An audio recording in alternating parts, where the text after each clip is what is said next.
كل نفس ذائقة الموت ونبلوكم بالشر والخير فتنة وإلینا ترجعون۔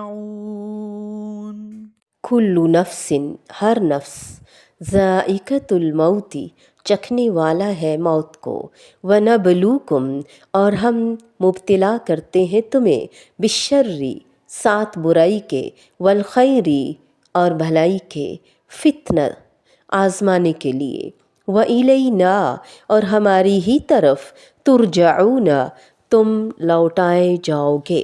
ہر جان موت کو چکھنے والی ہے اور ہم تمہیں برائی اور بھلائی میں مبتلا کرتے ہیں آزمانے کے لیے، اور تم ہماری ہی طرف لوٹائے جاؤ گے۔ کل نفس ذائقۃ الموت، موت کا مزہ تو لازمی چکھنا ہے، ہر کوئی مرنے کے لیے ہی جی رہا ہے، لیکن یہ خیال کہ کوئی مرے گا نہیں، جیسے قبر پرستوں کا خیال ہے، داتاؤں، حاجت رواؤں، مشکل کشاؤں کے لیے موت کا لفظ آج ہم نے گالی بنا لیا ہے۔ جب بھی رسول اللہ صلی اللہ علیہ وآلہ وسلم یا پھر کسی بزرگ کے بارے میں موت یا فوت کا لفظ آئے، یا اس کی بجائے ہم انتقال، جگہ بدلنے کا لفظ استعمال کریں گے، یا کہیں گے وہ پردے میں ہو گئے، پردہ فرما گئے، اللہ کے بندے یہ نہیں سوچتے کہ موت تو مومن کا تحفہ ہے، جس کے بغیر اس کے لیے اللہ تعالیٰ کی ملاقات اور اس کا دیدار ممکن ہی نہیں۔ تو موت، وہ ابن کثیر کے کیا اشعار ہیں جو امام شافعی نے ایسے ہی کسی موقع پر پڑھے، کچھ لوگوں نے میری موت کی تمنا کی ہے، اور اگر میں مر جاؤں تو یہ ایسا راستہ ہے جس میں اکیلا نہیں ہوں، سو اس شخص سے کہہ دو جو جانے والے کے بعد اس کی جگہ کا طلبگار ہے کہ تو بھی اس جیسی ایک اور موت کے لیے تیار ہو جا، اور سمجھ لے کہ وہ بس آ ہی چکی۔ ایک فارسی شاعر نے بھی کیا خوب کہا، جس کا ترجمہ ہے، اپنے فنا ہونے کے بغیر تمہارا دیدار میسر نہیں ہو سکتا، اس لیے تمہارا خریدار پہلے اپنے آپ کو فروخت کرتا ہے۔ اس مضمون کو ہم سورۃ الزمر کی آیت نمبر 30، آل عمران 185، العنکبوت کی 56 اور 57، اور النساء کی 78 میں بھی دیکھ سکتے ہیں۔ وَلَنَبْلُوكُمْ بِالشَّرِّ وَالْخَيْرِ فتنہ، آزمائش، آزمانا، آزمائش میں مبتلا ہونا۔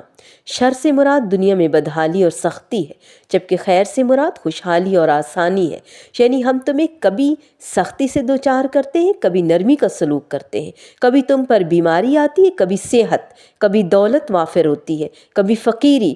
غرض ان تمام حالتوں سے مقصود تمہاری آزمائش ہے کہ تم نعمت پر شکر اور مصیبت پر صبر کرتے ہو یا نہیں۔ کافر اور فاسق خوشحالی میں بخل اور تکبر کرنے لگتا ہے، اور مصیبت میں بے صبری۔ آہو فغاں، سورۃ المعارج آیت نمبر 19 سے 21 تک۔ اور مومن، مومن کا حال کیا ہے؟ سورت مومن بھی اور مومن کا حال ہر سورت کے مطابق، المومنون کے مطابق، مومن کے مطابق، مومن کا حال اس سے بالکل مختلف ہے جو بے صبری کر رہا ہے۔ رسول اللہ صلی اللہ علیہ وآلہ وسلم نے فرمایا، مومن کا معاملہ عجیب ہے، کیونکہ اس کا سارا معاملہ ہی خیر ہے، اور یہ چیز مومن کے سوا کسی کو بھی حاصل نہیں۔ اگر اسے خوشی حاصل ہوتی ہے تو وہ شکر ادا کرتا ہے، سو وہ اس کے لیے بہتر ہے، ناشکری نہیں کرتا، فضول خرچی نہیں کرتا، تکبر نہیں کرتا۔ اگر اسے کوئی تکلیف پہنچتی ہے تو صبر کرتا ہے، وہ بھی اس کے لیے بہتر ہے۔ اللہ تعالیٰ کے اپنے مخلوق کو آزمانے کا ذکر کئی ایک آیات میں آیا ہے۔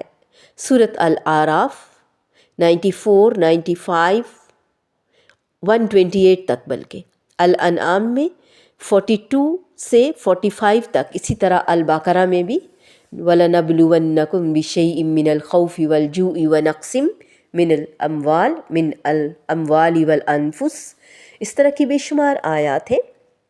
وَإِلَيْنَا تُرْجَعُونَ، ہماری ہی طرف تمہیں لوٹنا ہے۔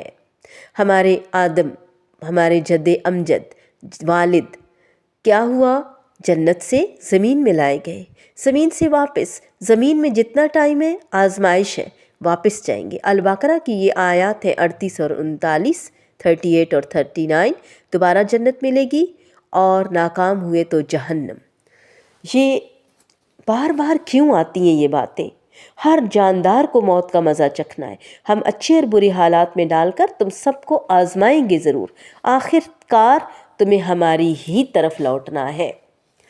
جب ہر شخص کو مرنا ہی ہے تو پھر ہر شخص کو کیا کرنا چاہیے؟ موت کو یاد کرنا چاہیے۔ یقیناً موت صرف بیماریوں کے لیے نہیں ہوتی، موت صرف بوڑھوں کے لیے نہیں ہوتی، جوانوں کے لیے بھی ہوتی ہے۔ موت ہر ایک کے لیے اور اس کا وقت مقرر ہے۔ رسول اللہ صلی اللہ علیہ وآلہ وسلم نے فرمایا، لذتوں کو توڑنے والی چیز موت، اس کو کثرت سے یاد کرو، اور پھر انسان اپنی منزل کی تیاری کرتا رہے۔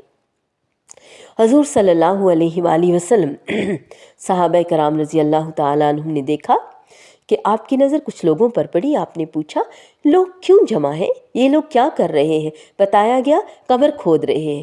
رسول اللہ صلی اللہ علیہ وآلہ وسلم تیزی سے آگے بڑھے، اپنے ساتھیوں سے آگے نکل گئے، یہاں تک کہ اس قبر کے قریب پہنچ گئے، اس پر جھک گئے۔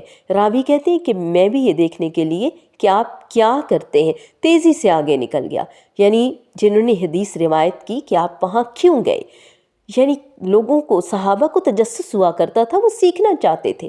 آپ صلی اللہ علیہ وآلہ وسلم وہاں پہنچ کر رو رہے تھے، یہاں تک کہ آنسوؤں سے مٹی گیلی ہو گئی، زمین گیلی ہو گئی، اتنا روئے۔ پھر ہماری طرف توجہ کر کے فرمایا کہ اے میرے بھائیوں، اس دن کے لیے تیاری کر لو۔ ہم ہر روز قبرستان کے پاس سے گزرتے ہیں، کسی بھی ایک قبر کے بارے میں سوچیں کہ اس کے اندر کیا ہو رہا ہوگا، اور اگر اس وقت میں یہاں ہوتی تو میں کیا کرتی۔ قبر میں ظاہر ہونا تو ہے، یہ تو سوچنا بھی پڑے گا ہمیں، سوچے بغیر تیاری کیسے کریں گے؟ اللہ نے ہمیں موقع دیا ہے قبرستان کو دیکھنے کا، قبروں کے پاس سے گزرنے کا، دعائیں دینے کا، دعائیں لینے کا۔ کل ہم جب قبر میں ہوں گے تو کوئی ہمیں بھی دعا دے گا اگر ہم آج کسی کو دے رہے ہیں تو۔ نبی صلی اللہ علیہ وآلہ وسلم سے پوچھا گیا، کون زیادہ عقل مند ہے؟ آپ نے فرمایا، جو موت کو زیادہ یاد کرے، اس کے بعد کے مراحل کے لیے زیادہ اچھی تیاری کرے، یہی عقل مند ہے۔ سمجھدار وہ ہیں جو کل کی تیاری کریں، آج کے لیے تو سب ہی کر رہے ہیں۔ ہم سمجھتے ہیں کہ شاید ہم زیادہ عقل مند اور سمجھدار ہیں، جو اپنی دنیا بنا رہے ہیں اور سنوار رہے ہیں۔ برے حالات کا امتحان ہونا تو واضح ہے، اچھے حالات کا بھی امتحان ہے۔ ہر حالت میں امتحان ہے، کسی کو دے کر آزما رہا ہے، کسی کے چھین کر۔ نعمتیں، خوشحالیاں، آزمائش زیادہ مشکل ہوتی ہے نا، بہکنے، بھٹکنے، بھولنے کے اسباب زیادہ ہیں۔ اس پر سیدنا عمر رضی اللہ تعالی عنہ نے فرمایا، ہم تکلیفوں میں مبتلا کیے گئے، اس پر تو ہم نے صبر کر لیا، لیکن جب راحت اور عیش میں مبتلا کیے گئے اس پر صبر نہ کر سکے، یعنی اس کا حق ادا نہ کر سکے اور ثابت قدم نہ رہ سکے۔ کل نفس ذائقۃ الموت وَنَبْلُوكُمْ بِالشَّرِّ وَالْخَيْرِ فِتْنَةً وَإِلَيْنَا تُرْجَعُونَ۔